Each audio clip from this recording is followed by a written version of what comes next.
Mình. Ôi.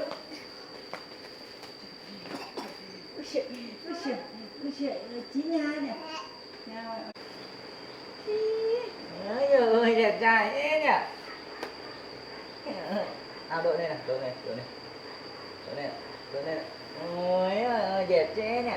Đấy. Ừ. Nào xem nào. Ăn một bà để nhặn cho bà nhé. Nóng không? Ôi dồi ôi, nóng quá. Nóng quá. Cháu vừa hái đi nhãn. Ừ. Nhãn. Gì?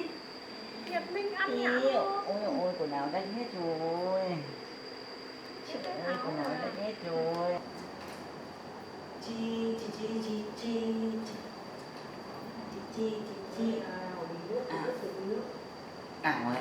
Này. Quần áo rồi đây này. Đây áo mà bộ nọ bộ kia mặc là thay ướt để thay bộ này mặc tạm. Cháu nó lớn rồi, quần áo cũng chật rồi. Nè, cũng rượt rồi, rách hết rồi.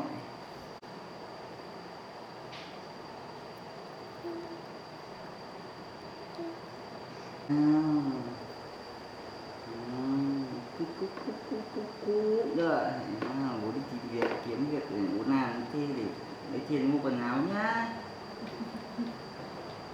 Bác ở chỗ này có ai thuê làm gì nhỉ? Chẳng có cái việc gì cũng làm bạn. Bây giờ nhà cửa nó sửa sang ổn rồi, giờ kiếm việc thì làm kiếm thêm ít tiền thôi. Chả có việc gì cấy hái họ chắc họ cấy vãn rồi đấy. Thế còn cái việc thì không biết là còn chỗ nào họ chưa cấy. Hay là đi cấy, bố mày có biết cấy không? Cháu có. À thì có khi đi vào trong cái chỗ sâu trong kia ở gần trong núi thì có khi thu ruộng họ cấy muộn thì khả năng bây giờ cũng chưa cấy nữa. Vâng. Thì vào đấy xem nào. Để cháu đi và cháu xem hỏi xem. Để bố đi làm thuê lấy tiền mua quần áo nhá.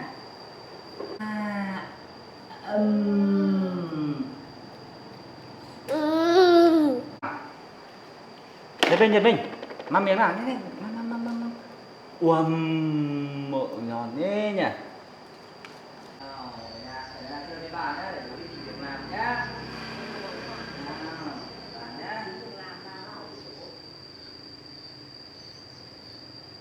Nào đi từ từ đấy con.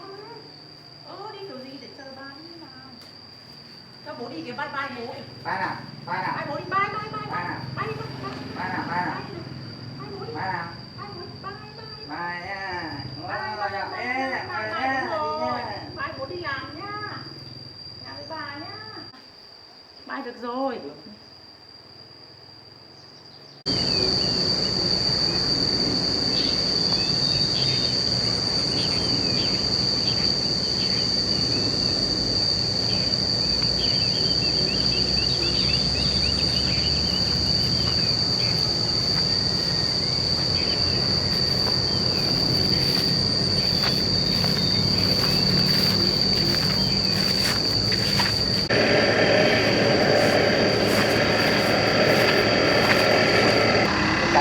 Mảnh dưới sâu kìa.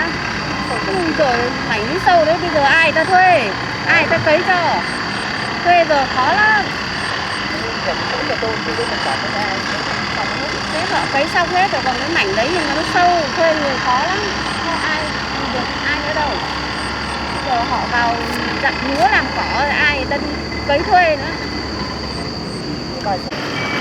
Bà tìm người cấy thuê ạ? Đúng rồi, nhà bà này bà còn một cái mảnh kia chưa có tìm được người. Người ta cấy hết rồi của bà còn để trắng không kìa. Vâng, thế bà để cháu cấy cho. Ừ đấy. Cháu đang đi tìm việc để cháu cấy mà. Đấy, tìm người cấy hộ cho bà ấy buổi. Vâng, ở tận dưới kia. Đấy, tận dưới đấy. Vâng.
Bác ơi, cháu cấy xong rồi.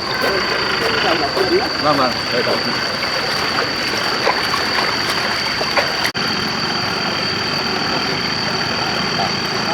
Vâng vâng, sau có bà cứ gọi cháu.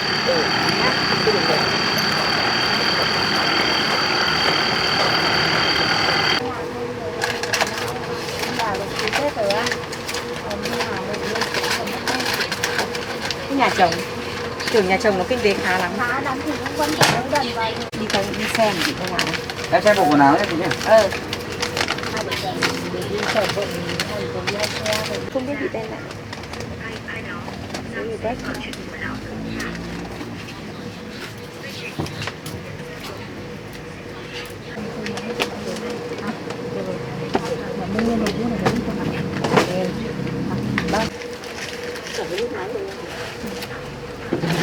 Cho bác xin hai cái. Thế là còn nhà này lại để đấy, còn cơ sở ở dưới trên qua. Vâng.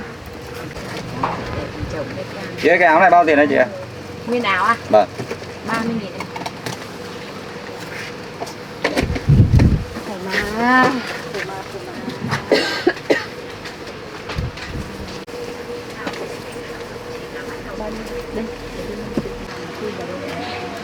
Chị em gửi tiền cái áo. Bán kem. Gần tỷ. Nguyên như là 3 tỷ. 5 tỷ sợ. Đây là một cái nói là khi quyết định ra ngoài thì không biết đâu. Khi mình thuê nhà xong xuôi hết rồi đây là chị mình cho người ra. Thì có nghĩa là cái cửa hàng cái chủ sau mà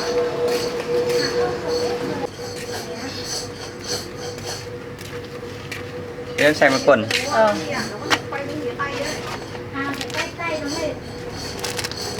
nó cùng đùi à? Vâng. Này bao tiền cái chị?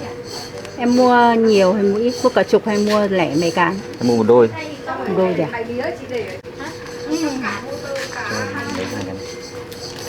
cái.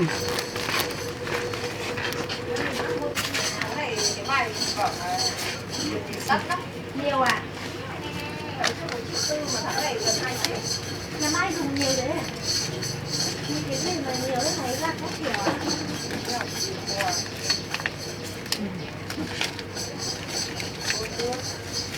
Thì ai có thế nhưng mà mẹ em không có. Cảm ơn nha. Dạ, đây. Cho em cúc kè chị ơi. Rồi chị đây. Trẻ đây.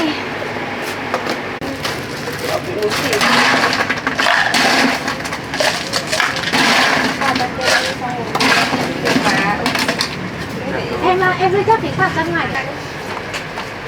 Em uống nước gì?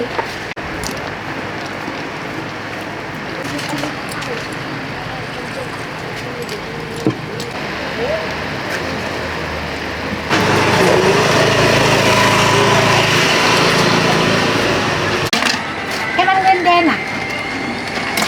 Hay là đã thật?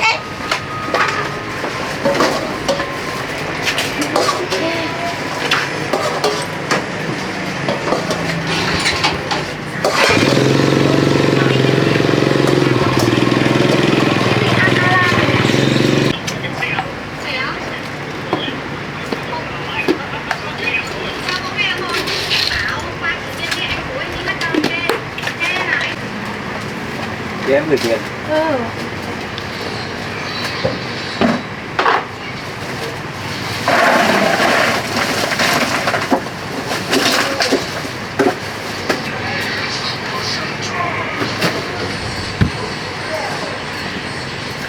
Chị xin 42 là 6 anh ạ.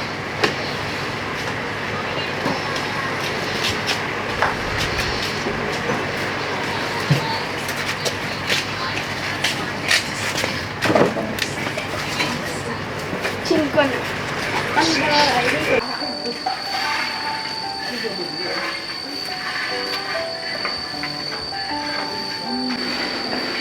Các bạn cháu chưa ở đây à? Đi chợ về rồi à? Đi làm về rồi. Đi làm về lại đi chợ tìm quần áo cho em thế. Này. Ôi ôi. Đi làm có tiền rồi lại mua áo cho em bé mặc áo. Trinh đẹp. Ôi trời vừa té nhỉ. Áo chẹp rồi. Đấy không biết ngay mà. Vừa rồi nhỉ. Có gì không?